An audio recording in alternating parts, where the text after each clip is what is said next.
Salvatore Romano had not used sign language in 7 years, not since his sister Lucia died. But when the woman burst into his restaurant at midnight, barefoot and bleeding, her face swollen from fists that had beaten her while screaming, "Say something you cannot, can you?" His hands moved before his brain caught up. "Who hurt you?"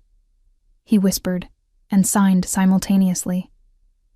She could not speak, her hands trembling as they formed desperate signs. But Sal would answer for her. With violence, with permanence, with the kind of justice men like her boyfriend never saw coming. Where are you watching from? Drop your country or city in the comments below. And if you want exclusive access to bonus content and early releases, click that join button to become a member.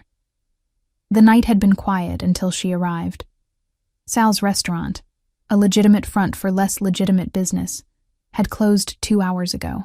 He sat in his office reviewing shipment manifests when he heard the crash of his front door slamming open, followed by running footsteps. His hand went to the gun at his hip automatically, but he did not draw. Not yet. His guards would handle whatever drunk fool had stumbled into the wrong place. Then he heard Carlo's voice, urgent and confused. "Boss, you need to see this." Sal emerged from his office to find a woman collapsed against his bar, blood streaming from her nose and split lip. Her left eye was swelling shut, already turning purple. She wore no shoes, her clothes were torn, and her long blonde hair was tangled and matted with blood. But what caught his attention were her hands, moving in desperate, fluid motions that he recognized instantly, even after 7 years of not seeing them. American Sign Language. "Please help me, please," her hands said with frantic urgency. Muscle memory overrode conscious thought. Sal's hands formed the question before his brain fully processed what he was doing. "Who hurt you?" He signed, while his voice whispered the same words. The woman's hazel eyes, wide with terror and pain, suddenly filled with hope so intense, it was almost painful to witness. "He knows sign language," her expression said. Relief flooded her battered face, even as tears streamed down her cheeks. Her hands moved again, trembling but determined. "Boyfriend." "He hit me. Thought I looked at another man." "He's crazy. Please, I ran. He's coming." As if summoned by her fear, the front door crashed open again. A man stumbled in, drunk and furious, his face twisted with rage. He was maybe 5'10", muscular, but going soft around the middle, wearing dirty construction clothes and reeking of cheap beer. "Aria!" he bellowed. "Get your ass back home right now!" Sal stepped between the man and the woman, Aria, and something in his expression made the drunk pause mid-stride. "She's not going anywhere with you." "Who the fuck are you?" The man's words slurred together. "She's my girlfriend. Can't even talk, the mute bitch. Can't tell you any different, can she?" He laughed, a cruel sound that made Sal's jaw tighten. "What's she gonna do? Sign for help?" Oh wait, she already tried that. Pathetic. That laugh, that mocking tone, the casual cruelty of using her disability as a weapon. Sal's decision crystallized in that instant, cold and absolute. This man was going to die. Soon. Painfully. But first. "Carlo, Vincent, escort this gentleman outside. Make sure he understands he's not welcome in my establishment." Tyler, if that was his name, tried to lunge forward. "She's mine. You can't—" Sal's guards grabbed him, and despite Tyler's struggles, they were professionals. They had him out the door in seconds. Sal could hear Tyler's screaming threats fade as they dragged him down the block. He turned back to Aria, who had sagged against the bar, her adrenaline clearly crashing. Up close, the damage was worse. Her face was a mess of bruises and blood. Her shirt was torn at the collar. Defensive wounds marked her arms where she'd tried to protect herself. Sal's hands moved automatically. "You're safe now. He won't hurt you again." Her hand shook as she signed back. "How do you know sign language?" "My sister." She was deaf and mute like you. I learned when I was young. She died 7 years ago. The words came easier in sign than they would have in speech. Grief lived in his hands, in the muscle memory Lucia had taught him. Arya's expression softened even through her pain. I'm sorry. Sal gestured to one of the chairs. Sit. Let me get supplies to clean those wounds. Then you can tell me what happened. He kept a well-stocked first aid kit in his office, a necessity in his line of work. When he returned, Arya was sitting where he'd left her, her hands folded in her lap, blonde hair falling forward to hide her damaged face. She looked small and broken, and something in Sal's chest tightened with protective fury. He pulled a chair close and began cleaning the blood from her face with careful, gentle movements. She flinched at first, a full-body recoil that spoke of conditioning, of learned fear. Sal immediately pulled back, his hands moving into her line of sight. I won't hurt you. I promise. Every movement will be slow. You can see everything I'm doing. If you want me to stop, just sign, and I'll stop immediately. Arya's hazel eyes studied him for a long moment, searching for deception, for hidden violence. Whatever she found in his face must have reassured her because she nodded slowly and tilted her face up, granting permission. Sal worked with infinite patience, cleaning blood from her nose, her lip, the cut on her cheekbone. The bruises were already darkening, purple and yellow, spreading across her delicate features. Her left eye was swollen nearly shut. Defensive wounds marked her forearms where she'd tried to protect her face. Each injury told a story of violence, of cruelty, of a man who had no problem hurting someone who couldn't scream for help. The split lip needed butterfly bandages. Sal applied them with steady hands, though fury was building like a storm in his chest. He'd seen violence his entire life, had dealt it out himself when necessary. But there was something particularly heinous about what Tyler had done. The targeting of someone vulnerable, the mockery of her disability while he beat her, the psychological torture layered on top of physical pain. As he worked, he kept up a steady stream of signed communication, making sure Arya never felt trapped or helpless. Almost done. You're doing great. This might sting a little. Each word formed clearly so she could follow, so she maintained control even while injured and afraid. When he finished, he sat back and signed, all clean. Nothing needs stitches. The bruises will heal in a week or two. How's your pain level? Arya's hands moved slowly. Everything hurts, but I've had worse. That statement hit Sal like a physical blow. She'd had worse. This wasn't the first time Tyler had beaten her. Maybe not even the worst time. Just the time she'd finally found the courage to run. As he worked, he asked questions with his hands. Tell me about him. About what happened. Take your time. We have all night if you need it. Arya's hands moved slowly at first, hesitant, as if speaking the truth might somehow summon Tyler back. Then faster, the story pouring out in graceful arcs and sharp movements. She'd been with Tyler for a year. He'd seemed nice at first, had even learned basic sign language which had made her feel seen and cared for. Most hearing people didn't bother learning to communicate properly with her. They'd write notes or speak slowly and loudly as if she were deaf, not understanding that she could hear perfectly fine. She just couldn't respond vocally. But Tyler had learned. Not fluently, but enough. Enough to make her feel special. Enough to make her trust him. 6 months in, everything changed.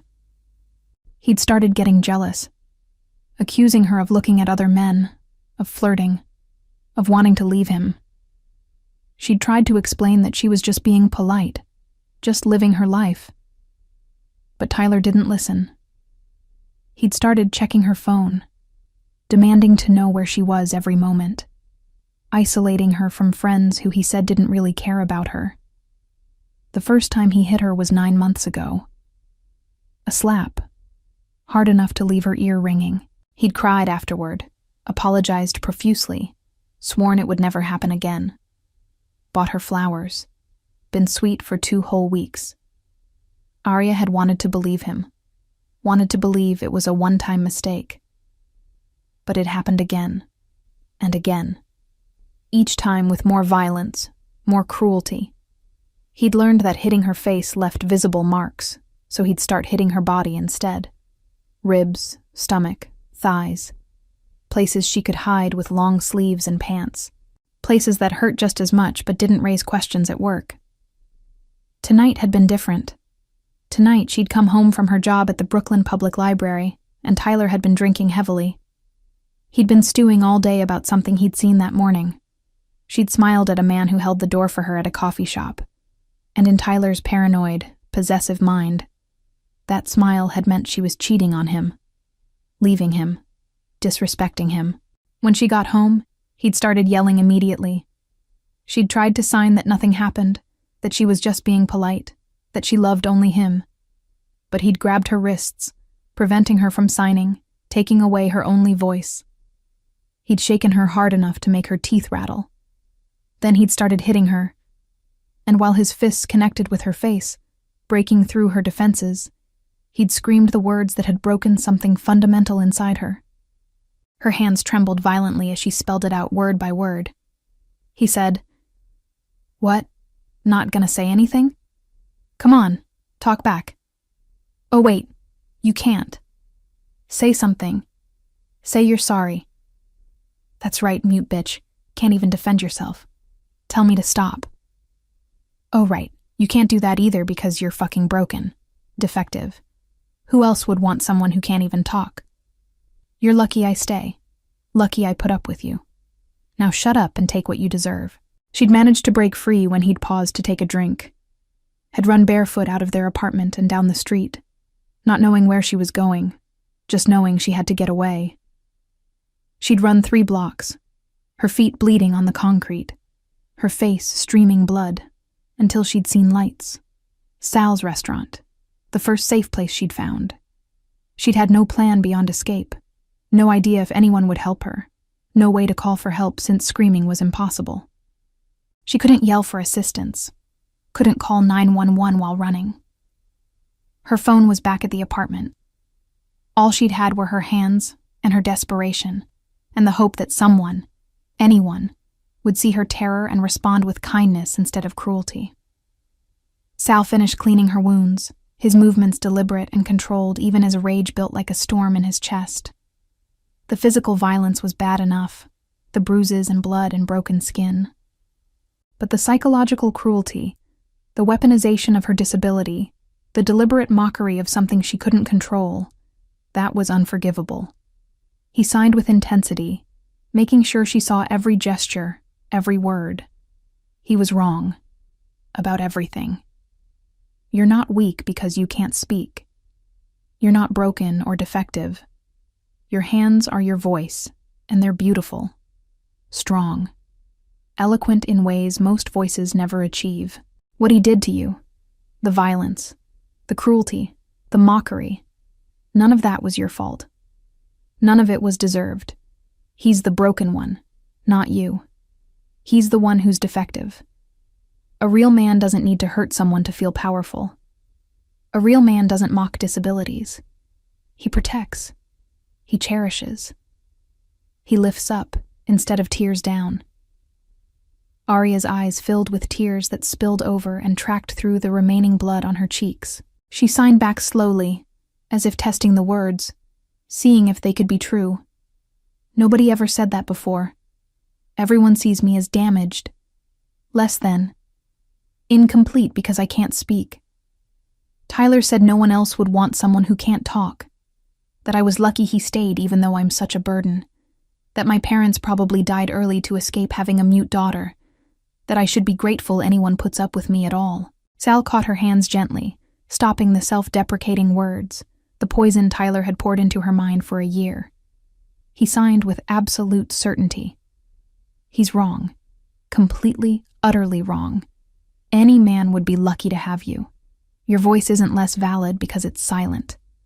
Communication isn't just sound. You speak with your hands, your eyes, your expressions.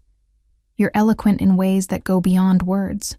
And the man who can't see that, who can't appreciate the beauty of how you communicate, doesn't deserve you. Your parents would be proud of you. Anyone who knows you is blessed by it. You're not a burden. You're a gift. She stared at him, and something shifted in her expression. Wonder. Hope.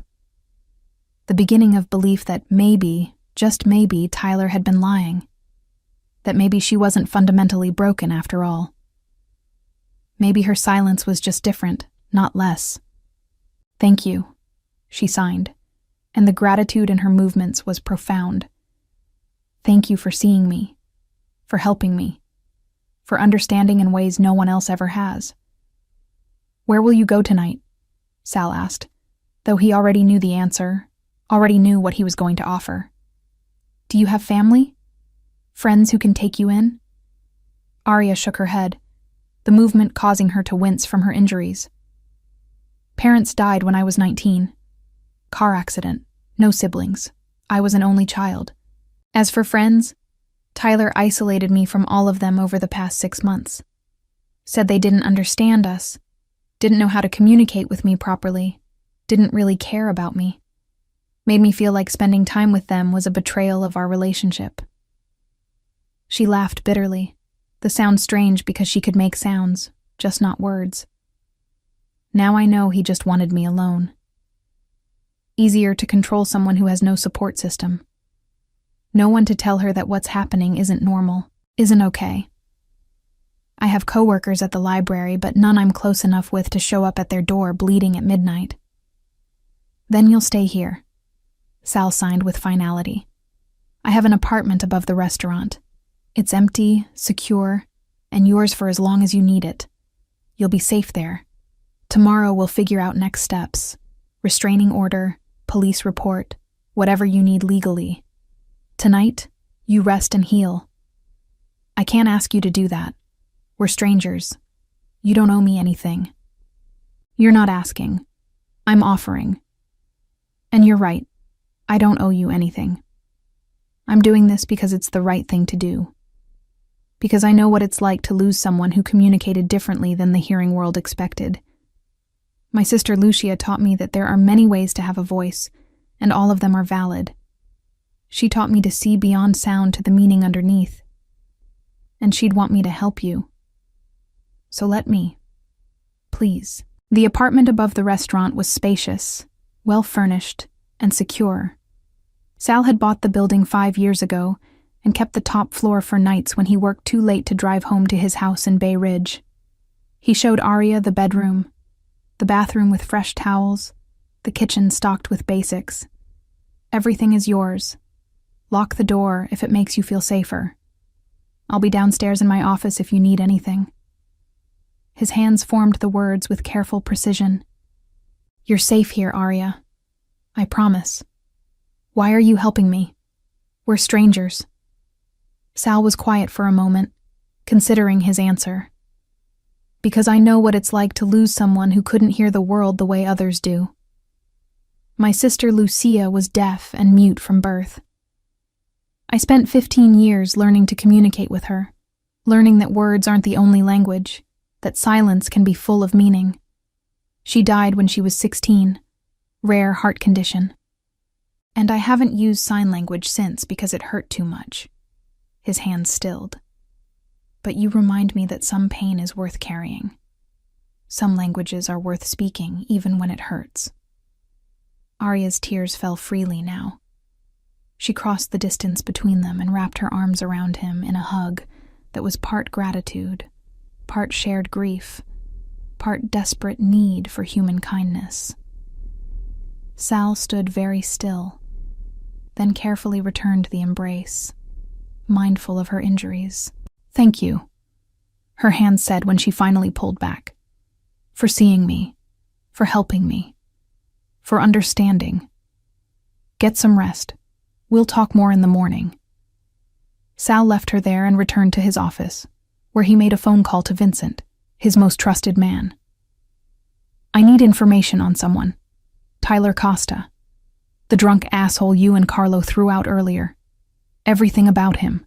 Where he lives, where he works, who his friends are, what he owes, where he drinks, all of it. "You planning something, boss?" He beat a woman who can't speak, hit her while mocking her for not being able to talk back, while telling her no one else would want her. Sal's voice was cold. "Yeah, Vincent, I'm planning something. Consider it done. I'll have the file by morning." "Good. And Vincent, increase security around the restaurant. If Costa comes back, I want to know immediately, but don't engage unless he tries to get in. I want him feeling safe, feeling like he got away with it. For now." Sal hung up and poured himself a whiskey, staring out at the Brooklyn streets below. He'd built his reputation on controlled violence, on strategic thinking, on never letting emotions cloud business decisions. But this wasn't business. This was personal, in a way he hadn't experienced since Lucia's death. Arya's face kept appearing in his mind. Not the battered, broken version, but glimpses he'd caught of what she might look like whole. The intelligence in her hazel eyes, the graceful way her hands moved when she signed, the resilience it took to run, to ask a stranger for help, to keep fighting when the person who should have protected her had tried to break her. He'd meant what he said. Her voice was beautiful, different, but beautiful. And he was going to make sure Tyler Costa never silenced anyone again. The file arrived at 6 a.m. Sal hadn't slept, had spent the night working and thinking and planning. Vincent's people were thorough.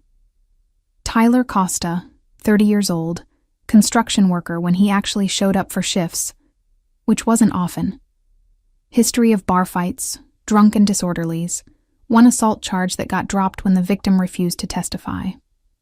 2 ex-girlfriends, both of whom had restraining orders that mysteriously disappeared. Sal read between the lines easily. Tyler had connections, knew how to make problems go away, had done this before. The pattern was clear. He found vulnerable women, isolated them, controlled them, hurt them. Arya wasn't his first victim. She'd just been unfortunate enough to be unable to scream for help. That ended now. Sal was reviewing Tyler's known addresses when he heard footsteps on the stairs. Arya appeared in his office doorway, looking small in borrowed clothes, one of his old Columbia sweatshirts hanging off her frame, her blonde hair wet from a shower. The bruises on her face looked worse in the morning light, purple and yellow and angry. "Good morning," Sal signed. "How did you sleep?" "Badly. But safely. That's more than I've had in months." Her hands moved with more confidence this morning. "Thank you for the clothes, and the shower, and everything. Sit. Have you eaten?" "Not yet." Sal called down to the restaurant kitchen and ordered breakfast sent up. Then he turned back to Arya and signed, "We need to discuss what happens next. You have options. I can help with all of them." Over eggs and coffee, they talked. Sal explained that she could file a police report, get a restraining order, press charges. He had lawyers who could expedite everything, make sure it was taken seriously despite Tyler's apparent ability to make problems disappear. Or, if she wanted, Sal could handle things another way. Off the record. Permanently. Arya's hands stilled. "You mean kill him? I mean make sure he never hurts you or anyone else again, however that needs to happen." Sal met her eyes directly. "I won't lie to you about what I am, Arya. I run an organization that operates outside the law. Violence is part of my world, but I direct it carefully, at people who deserve it. Tyler deserves it." She was quiet for a long time, her coffee growing cold. Finally, she signed, "If I say yes, am I as bad as him? No. There's a difference between defense and aggression, between justice and cruelty. He hurt you because he enjoyed it, because it made him feel powerful. Removing him from the world protects others. That's not the same thing. What would you do? If you were me?" Sal considered. "If I were you? I'd want him gone, permanently, so he never got the chance to do this to someone else. But I'm not you. This has to be your choice." Arya stared down at her hands, the hands that were her only voice, the hands Tyler had mocked while he beat her. Then she looked up at Sal with something hard and certain in her hazel eyes. "Make him disappear. Please." Sal nodded once. "Consider it done." The next few days established a routine. Sal went to work handling his various business interests. Arya stayed in the apartment above the restaurant, recovering physically and emotionally. Sal's men kept watch, reporting Tyler's movements. The man had filed a missing persons report on Arya, playing the concerned boyfriend, but he hadn't tried to find her beyond that. Probably assumed she'd come crawling back eventually. In the evenings, Sal and Arya fell into easy companionship. She'd come down to the restaurant after closing and sit in the kitchen while he worked, or they'd go up to the apartment and cook together, their conversation flowing entirely in sign language. Sal found himself looking forward to those hours more than anything else in his day. Arya was smart, funny, observant in ways that came from a lifetime of watching people carefully. She told him about her work at the library, about the children's reading program she helped with, about the way books had been her refuge when the world felt too loud and overwhelming. She asked about his work, and he was more honest with her than he'd been with anyone in years. About inheriting the organization from his father at 33, about the pressure of maintaining power while trying to run things more strategically than violently, about the isolation that came with being a boss. They talked about Lucia, and Sal found that it didn't hurt as much as he'd expected. Arya had known what it was like to be different, to communicate differently, to be underestimated because of it. She understood Lucia in ways most people never could have. One night, Arya taught Sal new signs, laughing silently when he got them wrong. "You sign like an old man," she teased. "That sign is ancient. Nobody uses that anymore." "I am an old man," he signed back with exaggerated dignity. "You're 40. That's not old." Her eyes sparkled with humor. "Just outdated." Sal laughed, a real laugh, and realized he couldn't remember the last time he'd done that. Arya had brought something into his carefully controlled life that he hadn't known he was missing. Lightness, joy. Connection that wasn't transactional or strategic. It was dangerous. Getting attached was dangerous. But Sal found he didn't care. The attack came a week later. Tyler had been drinking at his usual bar when he started bragging to anyone who would listen about his mute bitch girlfriend and how she'd better come back before he came looking. One of Sal's men, planted at the bar, heard everything. Heard Tyler describe in graphic detail what he'd do when he found Arya, how he'd make sure she understood who she belonged to. That night, Tyler stumbled out of the bar at 2 a.m. and headed toward his apartment. He never made it. Sal's men grabbed him 3 blocks away, quick and professional, throwing him into a van before he could even understand what was happening. They took him to a warehouse Sal owned near the docks, the kind of place that saw regular shipments in and out, where screams wouldn't be heard and blood could be washed away. When Tyler woke up tied to a chair, Sal was waiting. "Remember me?" Sal asked from the shadows. Tyler's eyes, bloodshot and confused, struggled to focus. Where am I? What the fuck is this?" "The consequences of your actions." Sal stepped into the light, and Tyler paled. "You hurt someone under my protection. Mocked her for being mute while you beat her. Told her no one else would want her. Made her believe she was worthless. She's my girlfriend. What happens between us is my business now." Sal's voice was cold. "She told me everything, Tyler. Every hit, every cruel word. The way you weaponized her disability to torture her psychologically while you hurt her physically. The way you isolated her from everyone who might help her." Tyler started to struggle against his restraints. "You can't do this. I'll call the police. You'll do nothing. Because in approximately 3 hours, Tyler Costa will cease to exist. Your body will never be found. Your death will remain a mystery. And Arya will be free of you forever." Sal gestured to Vincent, who stepped forward with tools that made Tyler's eyes go wide with terror. Wait, please, I can pay you. I can disappear.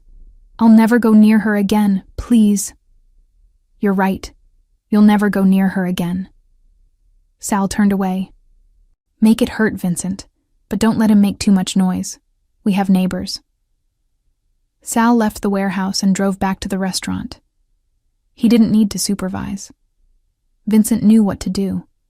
By morning, Tyler Costa would be gone as thoroughly as if he'd never existed. When Sal arrived back at the restaurant, he found Arya awake, sitting by the window overlooking the street. She turned when he entered, and her hands formed a question. It's done? It's done. He'll never hurt you again. She should have looked relieved, happy. Instead, her expression was complicated. I should feel guilty. I told you to kill him. That makes me responsible. Sal sat beside her and signed carefully. You're not responsible for his death. He was responsible. Every choice he made led him to this. Every time he raised his fist. Every time he used your voice against you. Every time he chose cruelty over kindness. He sealed his own fate. You just refused to be his next casualty. But I could have gone to the police. Could have... Arya. Sal turned her face gently toward him. You did nothing wrong. Survival isn't murder. Protection isn't cruelty. You made a choice to be safe, to make sure he never did this to anyone else. That's not something to feel guilty about. She stared at him for a long moment, then nodded slowly. Okay. I believe you. They sat together as the sun came up over Brooklyn, and Sal realized that somewhere in the past week, his feelings had shifted from protective to something more. He cared about Arya, genuinely cared. Wanted her happy and safe and thriving. Wanted to see her smile, hear her silent laughter, watch her hands dance through conversations that meant something. It was too soon. She was healing. She'd just escaped an abusive relationship. Getting involved now would be taking advantage of her vulnerability, her dependence on him for safety. So Sal kept his feelings carefully contained and focused on being what she needed. A friend, a protector, a safe harbor while she rebuilt herself. The weeks passed. Tyler's disappearance made the news briefly. Police investigated, found nothing, eventually filed it as a probable suicide or voluntary disappearance. His apartment was cleaned out, his belongings disposed of. Arya was officially free. She started going back to work at the library, with 2 of Sal's men following at a discreet distance. She started seeing a therapist who specialized in domestic violence recovery. She started rebuilding her life piece by piece. And through it all, Sal was there. Not hovering, not controlling, just present, available, consistent. Showing her through his actions that men could be trusted, that protection didn't require possession, that care didn't demand anything in return.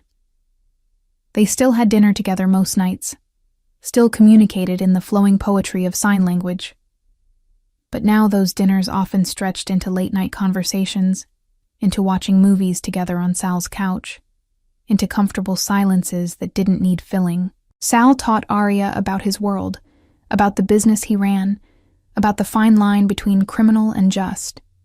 She taught him about her world, about the beauty in silence, about how disability could be a different ability rather than a limitation. 3 months after Tyler's death, Arya came down to Sal's office during the day, which was unusual. He looked up from his desk to find her standing in the doorway, beautiful in the afternoon light, her blonde hair catching the sun. Her expression was determined. I want to talk, she signed. Of course. Sit. She sat across from him, and her hands moved with careful precision. I need to know if this is real. If what is real? This. Us. The way you look at me when you think I'm not watching. The way I catch myself looking for you when you're not here. The way my heart beats faster when I see you. She paused. I need to know if I'm imagining it or if you feel it too. Sal's breath caught. Arya, please, just tell me the truth. If it's only gratitude, if I'm confused because you saved me, I need to know. But if it's more, if there's something real here, I need to know that too. Sal came around the desk and knelt in front of her chair so they were at eye level. His hands moved slowly, making sure she caught every word. It's real. I've been falling for you since the night you ran into my restaurant with blood on your face and terror in your eyes. Every day since then, I've fallen further. The way you laugh silently. The way your hands paint pictures in the air. The way you see through my walls to who I am underneath. I'm in love with you, Arya. Have been for weeks. I just didn't want to say it. Because I was afraid of pushing you.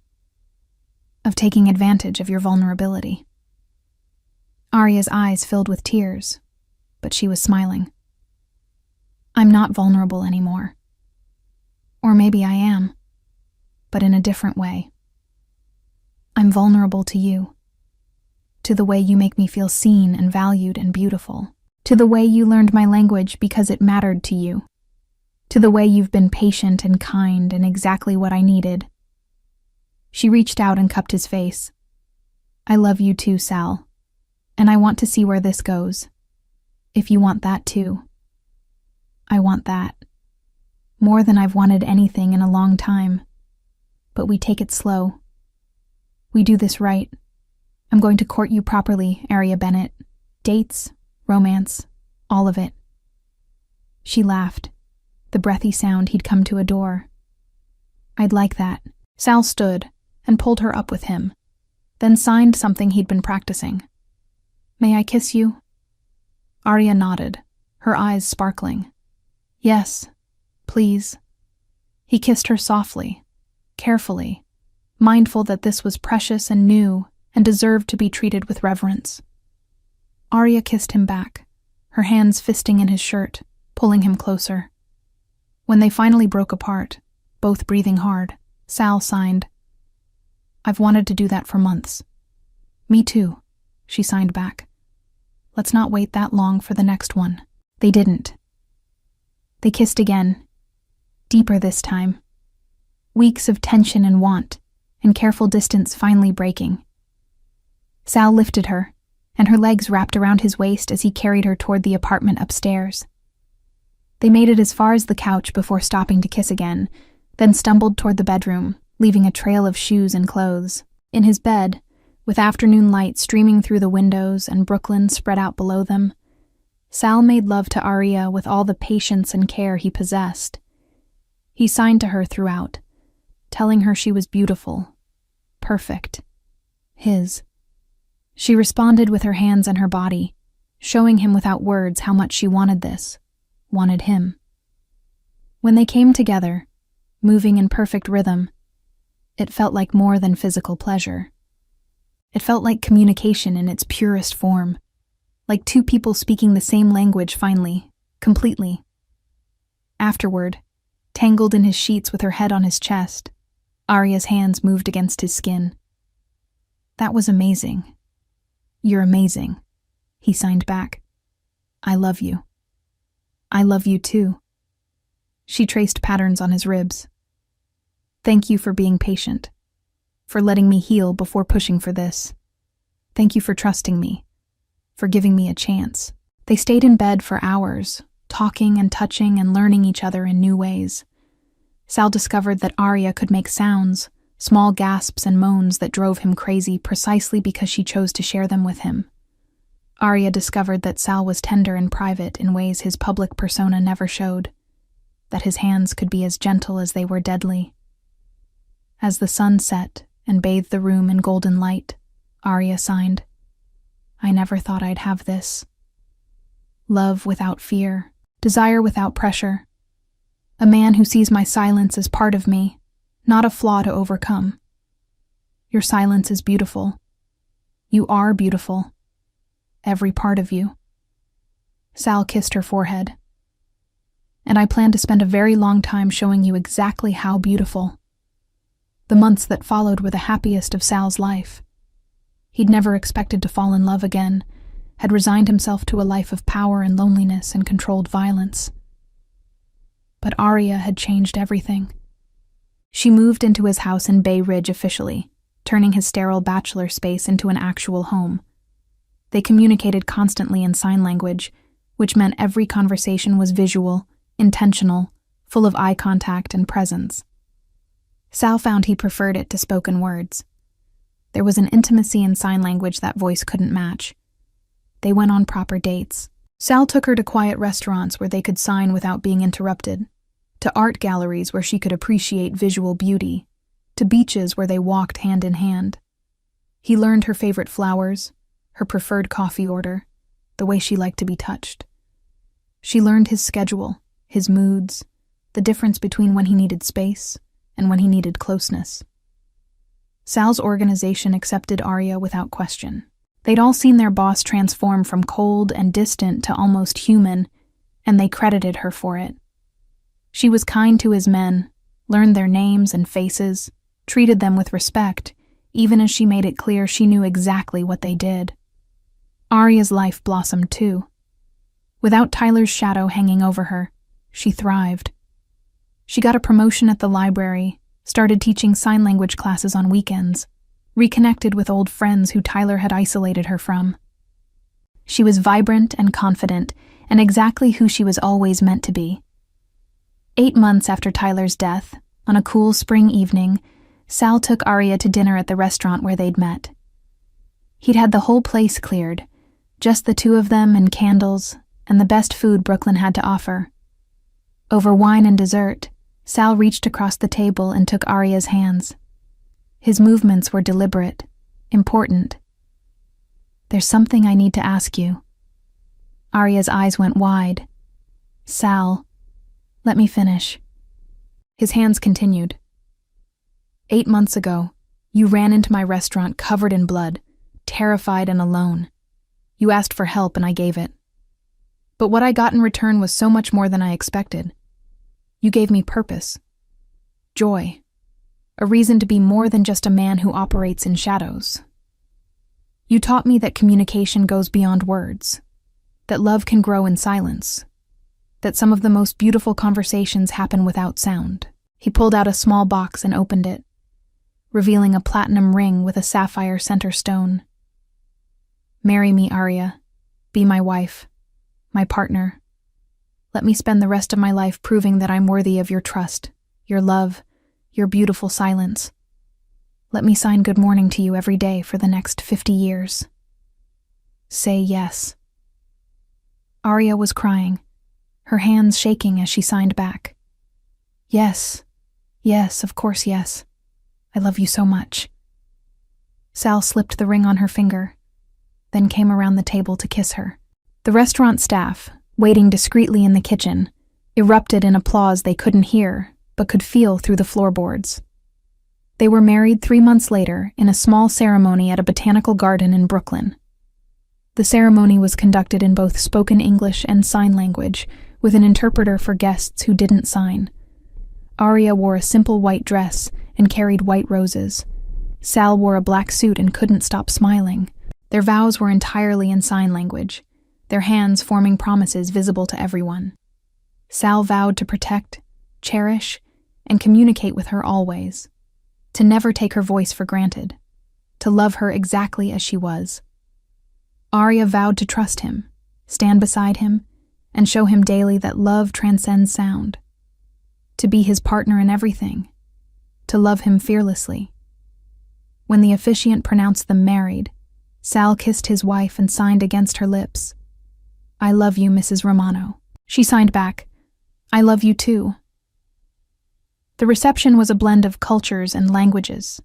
Some guests spoke, some signed, some did both. Sal's men mingled with Arya's library friends. Italian music played while conversations happened in silence and sound simultaneously. It was chaotic and beautiful and perfectly them. Late in the evening, Sal found Arya standing alone on the garden terrace, looking out at the city lights. He came up behind her and wrapped his arms around her waist, resting his chin on her shoulder. She leaned back against him, content. Happy? He signed where she could see his hands. So happy. Beyond happy. She turned in his arms. Thank you for asking who hurt me that night. Thank you for answering for me. Always. Anyone hurts you? I answer. That's what marriage means. We answer for each other. They stood there under the stars, two people who had found each other in violence and built something beautiful from it.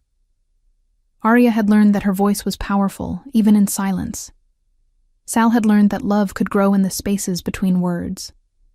And together, they'd proven that some of the most important conversations happen without sound. A year later, they sat together in Sal's study, working on their respective projects. Arya was preparing for a sign language class, reviewing her lesson plans. Sal was reviewing shipping manifests, legitimate business that no longer required his constant attention, because he'd learned to delegate, to trust, to have a life beyond work. Arya's hand touched his arm, pulling his attention. She signed something that made his heart stop. I'm pregnant. Sal stared at her, then at her hands, then back at her face. You're sure? I'm sure. 3 tests, all positive. We're having a baby. Sal pulled her into his lap and kissed her deeply, his hands shaking as he signed. I love you. I love you so much. We're going to be parents. Yes. She was crying happy tears. Our baby will grow up knowing sign language from birth. We'll understand that there are many ways to communicate, many ways to be heard. Our baby will be so loved. By both of us. They sat there planning the future, their hands moving in the silent language that had brought them together. And Sal thought about the night Arya had burst into his restaurant covered in blood and terror. About the choice he'd made to protect her, to learn her language, to let himself love again. Best decision he'd ever made. 7 months later, they welcomed a daughter with Arya's blonde hair and Sal's dark eyes. They named her Lucia, after Sal's sister, and from her first days, they spoke to her in both English and sign language. She would grow up bilingual in ways most children never were, fluent in sound and silence both. On a quiet evening when Lucia was 6 months old, Sal found Arya in the nursery, signing a bedtime story to their daughter. The baby watched her mother's hands with fascination, already starting to recognize patterns and meanings. Sal leaned against the doorframe, watching his family, and felt contentment so deep it was almost overwhelming. Arya looked up and signed, What? Just thinking about how lucky I am. How you changed everything. We changed everything. Together. She stood and came to him, and they stood in the doorway watching their daughter sleep. This is what we built from that terrible night. This love. This family. This life. Sal signed against her neck where Lucia couldn't see. I'd do it all again. Every moment. Just to end up here with you. Me too. Even the pain. Because it led me to you. They turned off the nursery light and walked hand in hand to their own room, their conversation continuing in the comfortable silence that was their language, their love, their life together. And in the morning, Sal would wake up and sign good morning to his wife, and she would sign it back, and their daughter would babble in her crib, learning that communication came in many forms, and love sounded like silence and signing, and the perfect understanding of people who chose to hear each other in whatever language they spoke. Who hurt you? Sal had asked that terrible night 8 years ago. Arya couldn't speak then, couldn't answer, but Sal had answered for her. With protection, with love, with the promise that her silence would never be a weakness again, but rather the foundation of the most beautiful language he'd ever learned. And every day since, he'd kept that promise. Have you ever loved someone who communicates differently? Have you witnessed love that transcends words? Where are you watching from? Drop your country or city in the comments below. If you enjoyed this story, subscribe to our channel for more tales of protection, healing, and unexpected love. Hit that notification bell so you never miss a new story. And if you want exclusive bonus content, extended scenes, and early access to our stories, consider joining our membership program. Your support helps us create more content like this. Thank you for being part of our community.